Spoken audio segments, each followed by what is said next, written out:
I wrote some words as I was thinking about the war. I guess it was 2 years ago that we were here. And unfortunately, the war is still going on. So I had some thoughts about that. I've had some thoughts about that I kind of compiled into this set of words here.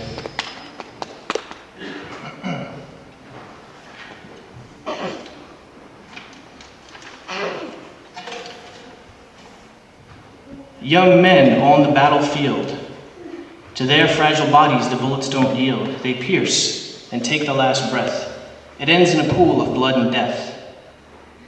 So ask yourself just one thing.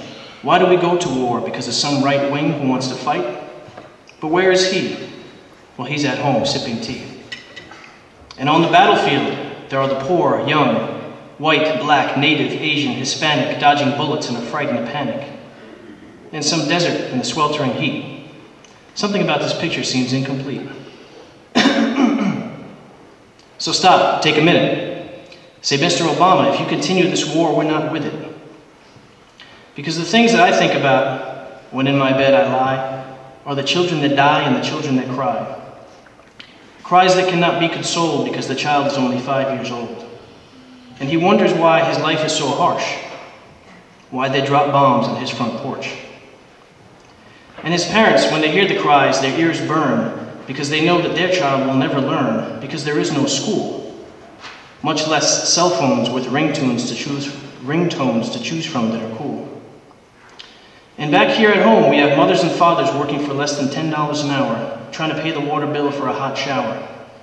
Yeah, they're looking for better work, but sometimes when your name ain't Bob, you can't get the good job. Yeah, and after NAFTA, they came across the borders to try to make money for their wives and their daughters.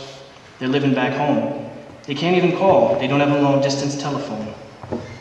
And every time they try to get ahead, the system says, nope. For them, it's getting harder to cope. So do you see it? Do you get my scenario? I can't even afford to fix my broken stereo. I only hear out of one speaker. I watch cable news, and they say the economy is getting weaker and weaker. And I see the bad news every day with the outside world, which is in dismay. Every day I walk out into the street to find too many people with no shoes on their feet. Poverty is rampant, unhappiness prevails. Social economic systems always fail. There's misinterpretation, mental vegetation. So-called world leaders can't even have relations with each other. Don't they know that they are brothers? What's the matter with people? I want to turn to others. The others are the trees where I go to find peace, but I found out that they have lost their lease on life because paper has gone up in price. Timber companies have rolled the dice. The dice have been rolled in the game of greed, people wanting things they don't even need. The plants and the animals of this world have been used and abused. They've been hurled into a realm of destruction and pain. That's insane. All I want in my life is to be at one with the earth, the sky, the moon, and the sun. But the power of destruction pulls me like suction. How do I escape? I don't know. Condos and malls go up in place of trees. The soft dirt no longer supports my feet and knees. Instead it's sidewalk hard like stone. People all around, but I feel I'm alone. The way to start healing, it must be learned. Respect and integrity must be earned. We're all fighting hard to survive today. So let's all come together for a better way.